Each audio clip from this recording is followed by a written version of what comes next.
Mr. Bouvie, can you share with us how many of the prosecutors assigned to the Capitol Siege section were fired after you sent your memo on staffing at the Department of Justice? I don't recall. Ballpark? I don't recall.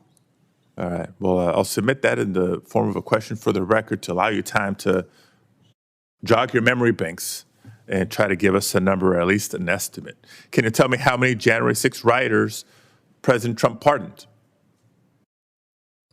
No, I don't recall. Okay. Well, that actually kind of makes sense because I don't think when asked, the president himself couldn't give an exact number. When asked, his response was, quote, "It would be very, very cumbersome to go and look." You know how many people we're talking about?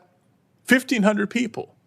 To think that on the first day in office, he would have considered case by case that volume of files to make the determination that they should be pardoned, that's clearly not believable. And we know that dozens of those pardoned had prior criminal records, including rape, sexual abuse of a minor, domestic violence, and more.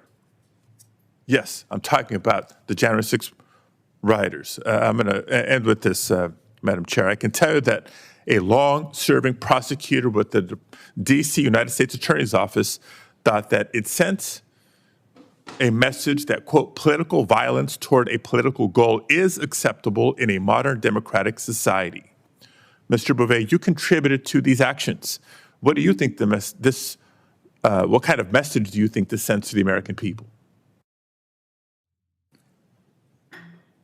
I think that the president, in his exclusive discretion under the Constitution.